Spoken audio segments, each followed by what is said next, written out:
What's up, good people? It's the HPR Chronicles Podcast with Shakur and Smith.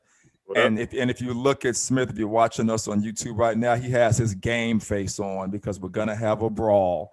You know, you know, you know. I always say it's funny, guys. Smith didn't want to come on today, and after we talked, I had to tell him to go ahead and come on because having a different perspective and point of view is part of what makes a great show and a great podcast. So I was gonna fly solo today, but Smith did the right thing and put on his fighting shoes and his gloves, and he definitely signed on today. So we're happy to have him. If you're joining us for the first time, we are a podcast about history, politics, and race, hence the HPR in the Chronicles podcast. He is a veteran of the Army Reserves who currently works for the VA, and I'm a film and TV director, producer, writer, and we both have a love for all three of those subjects. So together we bring you the HPR Chronicles podcast with Shakur and Smith. You may sometimes hear me refer to him as Crispy. That's what we call him here in wine country because he's always dressed to the T. You know, that's how we came up with the word crispy. So you may hear me say that, or you may hear me just say Smith. Don't forget to subscribe on YouTube, ISNT Group Digital. And, thank you for listening where you get your podcast. We are everywhere. And, and I'm sure for our avid listeners, you've heard me say on many shows, one of the things I like about our show when subjects come up, whether we get it from someone else, like the subject we have today, or something we're just thinking about that we'd like to research and present. I love that I get to learn something new as I present it to you guys. And the show today is about the Eve gene. And this came to my attention when I went to Seattle for the first time, and a good friend of mine, his cousin who was very much into African history, he brought this to my attention and asked me if Smith and I can cover it on the show. So today, for the first time, I was able to look a few things up. I'm going to present my case, and I'm going to read an article from some scientists in Australia who studied it, and I'll leave that. I will leave their information in the description, like we always do. So I'll present my case and explain to you guys what the Eve gene is and where it comes from and stuff like that.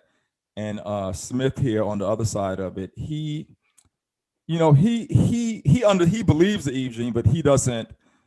I'll let him explain it. Yep. I'll let him explain it. So thank you guys for checking in. We always have fun doing this show, and we're trying to keep it consistent for 2021. So before we get into it, let me just ask Smith how he's doing in this Black History Month. Loving it. I'm also posting or reposting stuff that a friend of mine, a judge back in Wisconsin, Derek Mosley, he always, for Black History Month, posts something historical every day or just some relevant information. I remember that. Because every year I see you reposting his stuff. Yeah. That's cool, man. I'm gonna try to get some posts done too. YouTube had that big BHM on their thing. Everybody's like, "What does that mean?" They changed their logo on YouTube, and I had to look it up. I'm like, "What does BHM mean?" And we looked it up, and YouTube is doing Black History Month as their logo to commemorate Black History Month. I thought it was interesting. That is cool. Yeah. So yeah, guys, it's Black History Month. So our first show is about the Eve gene, and the science behind the Eve gene is that the Eve gene started in Africa. It started with the Black woman, the African woman, and they're the only ones that still possess this gene to this day and have the power to create any other race besides someone of African descent. That's what the Eve gene is all about, and I'm going to explain it here in this article I'm going to read from Australia. So once again, I will present this, and Smith here is gonna state his case, and we'd love for you guys to put in the description how you feel about the Eve gene, whether you think it's true, whether it's not true, whether you believe the science or not. And stuff like that. Put it in the description to let us know your thoughts. Click like if you like us. and all that good stuff. Anything you want to say, Smith, before I read this article? It's pretty quick. No, go ahead. This article. All right, guys. So just so you could see where this article came from, it is where is it? It was give me one sec here, Smith. I sent it to you. It's shades of noir.org.uk, and I'll put that in the description.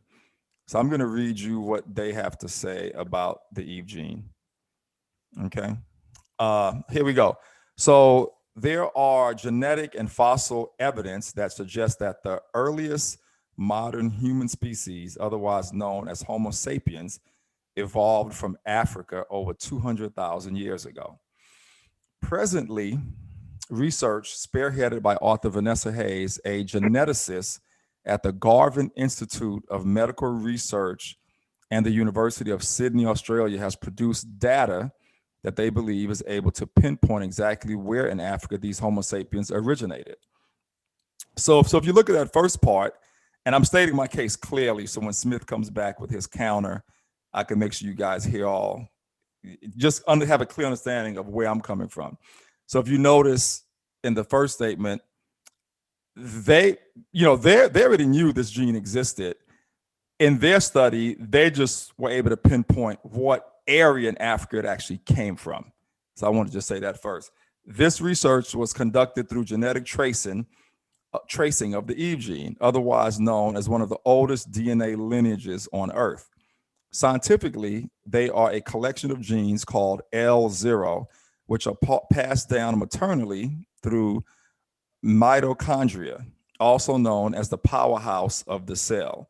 Small bean-shaped structures in our cells that convert food into energy used for powering bodily functions and chemical reactions that keep us alive. It is important to note that mitochondria have their own DNA that carry this particular Eve L0 genome. This, more commonly termed as mitochondrial DNA, mtDNA, is like the scientific abbreviation for it. It is thus nicknamed the Eve gene, as it is an inherited gene paying reference to the story of creation in Genesis, the first chapter of the Bible. And I think a lot of you know that I don't believe in the Bible, and I don't believe in the Genesis story. So that little reference really means nothing to me. I'm more focused on the real and the science of what this is and where it comes from. Let me just say that. The story of creation describes Eve as the first woman on earth. Therefore, in essence, she would be the mother to us all. However, this has not been scientifically proven. Therefore, the term is used only to refer the most recent female genetic ancestor of a species. Biologically, 50% of any human's DNA is inherited from their mother and the other 50% from their father. However, mitochondrial DNA is inherited solely from your mother and can remain unchanged for tens of thousands of years. It is a unique genetic code that is passed down for generations. This characteristic has proven to be extremely useful for research, as mtDNA can be used, a biomarker, proof of biological process in the body, to trace back the matrilineal history of our species. For clarification, the Eve gene does not necessarily reference the first female human or of any species, but it is more accurately used to refer to the most historical recent female from which humans can trace their ancestry. Whilst currently the genome can only be traced to one female, this does not mean that no other female predates her, or there are none that may have lived at the same time as her. That's what I was saying before the show. Like, they're saying it could have been a few, but they can trace it to one. But they're not saying she was the only one. It could have been 10 other in the village that had the genome. For example, she may have been the only one with surviving female children that would have been able to pass on her mtDNA. The data extracted tongue-tied today, guys. The data extracted from this research after studying the genomes of over 1,200 Africans have pinpointed an area called Gadi. I'm sorry. Good one. Yeah, in basically present day Botswana, South Africa, as modern humans' ancestral homeland, and concluded that the mitochondrial Eve and her descendants lived in this region for about 30,000 years. 200,000 to 170,000 years ago, before the L0 lineage split into its first subgroup and further subgroups in order to create the variety and diversity of humanity we see today. So, when I was reading this the first time, it's interesting how they say, they concluded that the mitochondria Eve and her, like the first one and her descendants, came from this region in Botswana 30,000 years ago, but that's 200 to 170,000 years before the first L0 lineage split into its first subgroup and further subgroups in order to create the variety and diversity of humanity we see today. And what this is saying, and we've mentioned on other shows too, if you go back, I forget which shows, but what this is saying is that, outside of the fact that the Black woman is the only woman that had this gene or whatever back then, and we'll debate who may have it now, people to this day still say the Black woman is the only woman that is able to create any other race. And I'll throw up a picture of a woman in Brazil that I found that had created like a Hispanic looking kid and a Black looking kid and then some white kids, and you know what I mean? It was pretty recent. This wasn't like a long time ago. And I've heard of this happening throughout the years in the news and stuff like that. But what my point of today's show was that the Black woman is the one that has this Eve gene. And like a lot of scientists say in other shows we've talked about, the point I was going to make a second ago is that every single human on earth derives from Black people, whether the races want to believe it, admit it. I've heard white scientists say it, and whether the other races want to acknowledge it or not. And it's not like a bad thing or a boastful thing or a special thing. It's just science. It's just a fact. Everything came from us. You know what I'm saying? And we also, and I know this is kind of besides the point, but it kind of relates, which is why, which we've said on other shows too, that we're the only ones on planet Earth that has the power to change the entire planet. If we decided to start procreating with everybody on Earth, the whole planet would eventually turn Black. And everyone knows I don't like using that term. I'm just using it for now, for lack of a better term. But yeah. So what I'm saying is, and what the brother that presented is saying from Seattle, is that the Black woman is the only one who has this gene, and to this day is the only one that has and would be able to create other races as a Black woman. Now let Smith pick it up from here as I sip on my brown drink because it's Black History Month. So the only thing I would probably say differently is that, as stated, or not just speaking differently, just emphasizing, as stated, is that the way they traced, they could only find that particular area and that group of women, as it said, that they lived there for about 30,000 years, which was 200 to 170,000 years ago. Mm-hmm. And that there would have been other women around, but they just didn't, those genes were not passed along so that we could do a trace that would have brought someone else. Which would mean to me that would say that not all Black women have that gene. Or you're trying to say that they all created from that 30, that one group in Botswana is the only, and everyone ventured from there. I don't know. And I don't know that they can prove that fact to be a true fact either. But as I do agree, obviously, that civilization started in Africa and evolved and moved from there, and that we, as people moved away, things changed. The melanin in them allowed some had less, some had more, depending on where they moved and what the climates provided to them. If they had less sun, they never got darker, so they ended up getting lighter, whatever. But this is the part I don't subscribe to, and you're not really saying it, but I just want to make it clear on my end, is that like today, you might find some Black women that have the gene, but there's a possibility that because it's still happening that they're able to, that the gene has passed and might be in other women of other ethnicities. Because technically we're all one race. You know what I'm saying? We're all the human race. And I don't want to try to make all that come from Africans, from one location. So I'm not really disagreeing on the thing. I'm only making a point that my statement of saying that only Black women have it, I don't know that they've made that statement a true statement. And even in your article, it puts it more as that, yes, it was in them and it got passed down to the women, but obviously, to her descendants. Correct. And then her descendants would be other people, and they would have moved from there. So therefore, that gene has to be in more than just Black.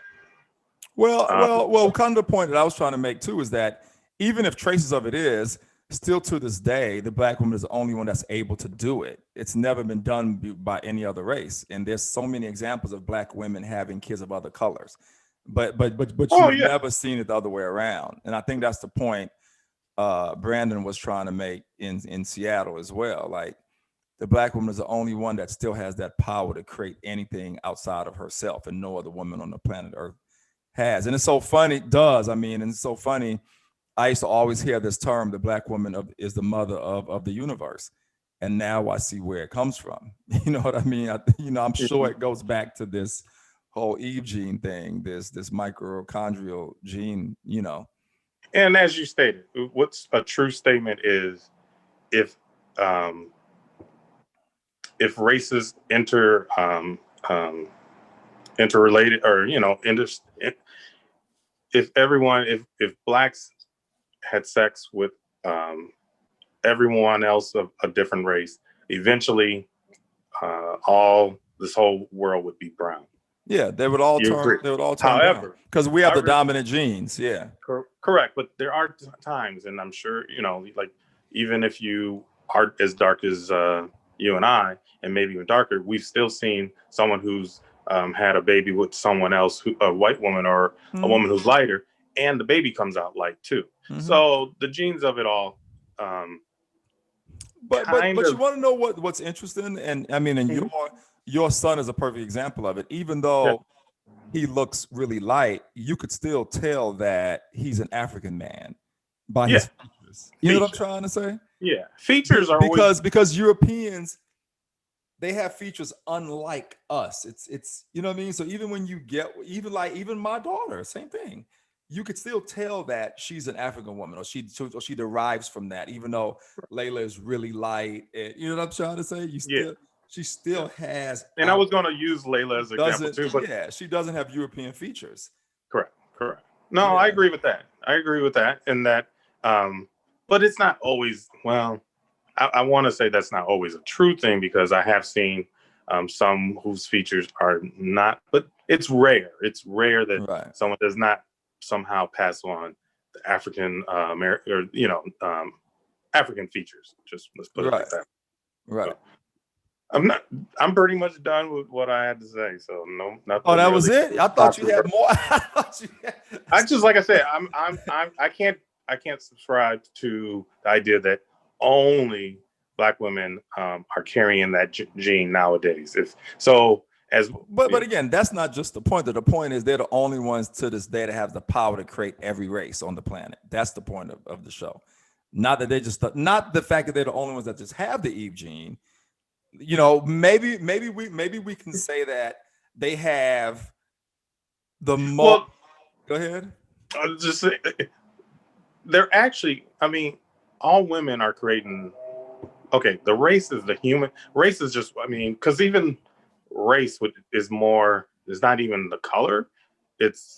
We're all humans, so it's the human race, right? Right. So all women are creating more humans, or the human race. The fact that someone's going to be a different color, that's a whole different biological setup. That's all. So I'm not trying but I think it's deeper than that, though. I honestly think that you could even see other features, and I'll throw up the photo again of the woman in Brazil. And if you look at, there's a little boy standing next to her. He actually, and I'm pulling it up right now, guys, and for our listeners on YouTube, I'll post a picture. If you look at the little boy standing next to her, he looks Hispanic. The girl in front of her looks like an African American kid, and then the other kid she had a white. I mean, if you look at the features of the white girl in this, she has features of a white woman, like a little white girl, and blonde hair, and you know what I'm trying to say. Mm-hmm. And what's funny about this is I remember hearing stories from back in the motherland, Africa, how whenever a black woman would have an albino child or a white child, they would be casted out. The child would be casted out and removed from the village and all that, and sometimes even the mother, because it was looked at as such a recessive gene, and it wasn't looked at as normal. You know what I'm trying to say? It's interesting. I mean, and you guys can look that up. I mean, that information is all over the internet. I mean, there were a lot of tribes that if a black woman had, a white child, she would be casted out, Yeah. So I think it goes deeper than just they can create other complexions. I mean, I think they could literally create other species. You know what I'm trying to say? Other species of the human race. You know what I mean? And again, even to this day, and I guarantee you'll never find, audience, if you can find it somewhere, send us a photo of a white woman or an Indian woman or Middle Eastern woman or a Chinese woman that has a picture with 5 kids of all different descendants. A black kid in there, a white kid in there, a Hispanic looking kid. Show me, please. You know what I'm saying? I don't think you'll ever find it, but I've seen a lot of photos of like this one from Brazil where you've seen a black woman and she's created these like variations. You know what I mean? But it makes sense. I mean, the only thing that I feel about that one is that Brazil being the country where slavery, just like in America, was so heavily, and raping of black women, of the slave women, was a common thing by the Spanish and Europeans. That it's possible that her ancestries she has mixed interracial within her. I mean, she does, most likely, being from Brazil anyway, right? No, not necessarily. I mean, like the article says, her husband is black, and just because you come here in slavery doesn't mean that you have to have a mix of one of those incidents in you. And if you do, it's such a small percentage that, I mean, what's to say that percentage will produce a child like that white or that, you know what I'm trying to say? And Brazil was just a place, and the only reason why they speak Portuguese is because Portugal is the one that went and committed genocide Portugal, there. And Portugal is the one that and is the one that came there, and so that's the only reason why they even speak the Portuguese language and stuff like that. But those are Africans. I mean, 8 million plus was taken there, and 2 million plus was brought here to the United States.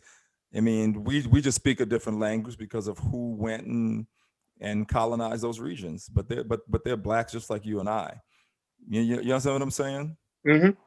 So but I mean, I understand your point. I understand your point. You're saying, and even that, with that power, of say, let's say, this woman is 10%, 15, 20, 25% white, like I am. You know what I mean?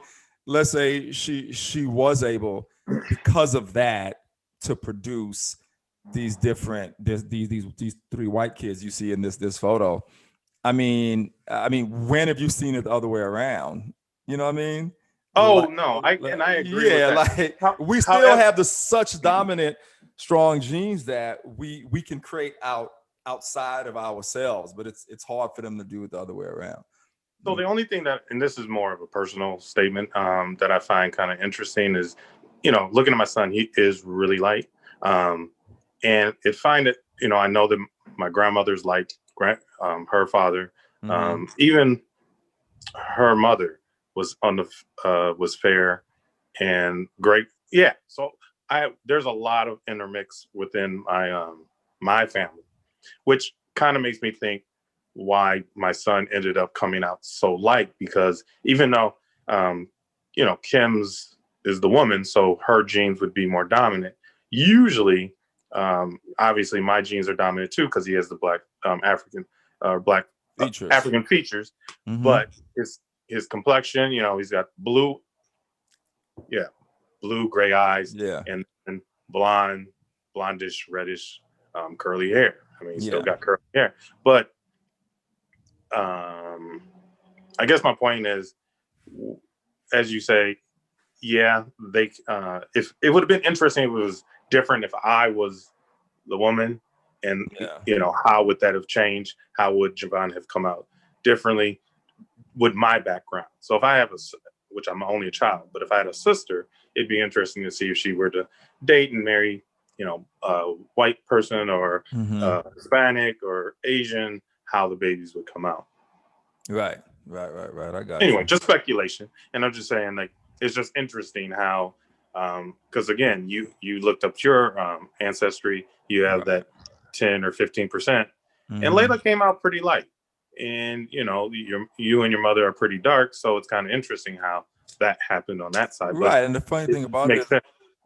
I didn't mean to cut you. Sorry. And I was going to say, the funny thing about it is I've even seen African kids born from two African parents and they look Asian. I've seen that before too.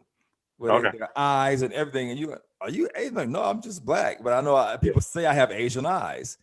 I mean, to go back to what you were asking me before we signed on to the session today, you know what I mean? I mean, what if, some of those born with those Asian eyes, descended to that area and got lighter because it's, I'm just saying. Yeah, no, and because I've seen a lot of brothers and sisters with Asian eyes who both parents are black. And I totally think that that's exactly what happened in a way, is that those people within that tribe or whatever splintered, obviously, and maybe the group, the women in that group, or the guys or the men and the women within a particular group may have had eyes were just a different shape. So then when they moved and started to populate a different area, the eyes just kept going. It just because of where they moved themselves to also, So it's interesting. I'm not, man. Again, I'm not 100. Only thing I was just trying to say is that I can't just subscribe to that one part of the theory. Otherwise, I mean, we're similar. Just that's my thing. So if people, if anyone can want to give us some feedback on this one, I think this is a good topic, and we can always, come back and update our information as we find out. So. Yeah, I mean, it'll be interesting. Because the article doesn't. This is the last thing I want to say before we sign off, because the article doesn't really go into explanation about what happened as these descendants went out and procreated and how much of the mitochondrial gene stayed within their DNA as they it doesn't say that. And it also doesn't say whether or not, if that first group that it was traced to, that first woman and her offspring, if once it was there, it mainly because they had because that was 100% of the gene, is that after it went down a lineage from there, the other people couldn't have it. It doesn't say that clearly. Correct. It doesn't. It doesn't say that. But again, I would. Yeah, go ahead. I was just saying, I'm assuming that it's continuing on. I just, from the way they phrase the article, that they have, that they're sure there's other women out around, but they weren't able to trace. So either they didn't have it, but something had to happen that there's no way to trace their genes back to some other, or to someplace else. And you know what's funny? I'm sorry. This is what I meant. That there's no other. The gene is not found in some other women that which I'm assuming the remains of some of women ancestry. From the women that passed away from that time period that they found, they have not. They've only been able to find it within that one group. So go ahead. No, what I was about to say is the interesting thing is they can trace with DNA now and see if it's found in any other women. Yeah, which is probably and guys, this article was just last year August, which is probably why they said once they traced the DNA, they were able to pinpoint it because they probably didn't find it anywhere else or see it in any other races. You know what I'm trying to say? Because I think they probably would have mentioned that if they had. You know what I'm trying to say? Like, yeah, we've seen this through, because you know how many people use 23andMe and Ancestry.com and all these different things. And I'm sure if they had seen this mtDNA, they would be able to see it if it exists. You know what I'm saying? I'm just assuming. I don't do this. Mm-hmm. I met, like I told you, a woman before that works in one of these labs, but I would think that they would have specified that, especially since it's such a known thing that it knows it started in Africa and from this one Black woman. You know what I mean? Yeah. And it's interesting how you don't see a lot of this. You know, you can't find a lot of information on it because, of course, I'm sure the other races doesn't want this to be something that's widely known, and I can understand why. You know, and one more point I want to make before we go is that, you know, in knowing and understanding this, all our little African women around the world, I think this should give them some self-esteem, knowing that the first people came from someone that looked like them. You know what I mean? I also think that's very important. You know? So I agree. Yeah. Even, I mean, I'll just end that, you know, there are articles that kind of say no one's been able to prove that what the ethnicity of the original Adam and Eve are. However, you would almost have to really go with the assumption that coming from Africa, how the world would have been around that time period, that they had, you know, were exposed to the sun, living off the land, and were dark and had curly hair. And then from there, obviously things changed and people evolved. Yeah. And that's for those of you who believe in the Adam and Eve story. You know, well, I'm not even talking Adam, and I'm saying Adam and Eve. I know what you're saying. Theoretically speaking. Yeah, theoretically speaking. Got it. Because I don't believe in Adam and Eve either. Right. Well, I got you. Yeah. Theoretically speaking. No, that makes sense. That makes sense, man. Yeah, I guess that's our show today, guys. You know, I'll figure out what to title this show. It wasn't as much of a brawl as I thought it was going to be. I brought my gloves. I didn't have to use them. You know what I'm saying? And yeah, it's Black History Month. We'll definitely try to bring you shows pertaining to African history. I don't like saying Black. African history. We'll try to bring you shows pertaining to that for the rest of the month. So expect the next 3 shows to be something pertaining to African people. You know, and if I do want to add the thing that my friend Derek posted today was about the Statue of Liberty and how when the French I can't remember the name right now artist who wanted to build the monument for him, he was actually he was an abolitionist, so he was happy that that slavery had ended. And there's one thing that they show at the feet of the Statue of Liberty is that has some chains, and I think that's kind of like a way that the chains were broken, and how so I've always wanted to see the Statue of Liberty, but now I want to see it more because of I read that part. Otherwise, I've always felt like, oh well, my ancestries didn't come and they didn't get to see that statue there, and even afterwards, it's not like the statue meant much for them at that time, but knowing that the artist who made it meant for it to mean so much more is like a really good feeling. So there you go. And we'll end it on that note. And happy Black History Month to everybody. Happy African History Month to everybody. And thank you for checking in where you get your podcast. And don't forget to subscribe on YouTube. The channel is ISENT Group Digital. And hit that notification button so you'll know when we are releasing these shows. And we'll see you guys next week with another good show pertaining to Black History Month. Thanks for checking in, Smith. Thank you. And we'll get this ready for the people so it'll be out by Friday. And it is the HPR Chronicles Podcast with Shakur Smith. And we're signing off. Peace out, everybody. Enjoy.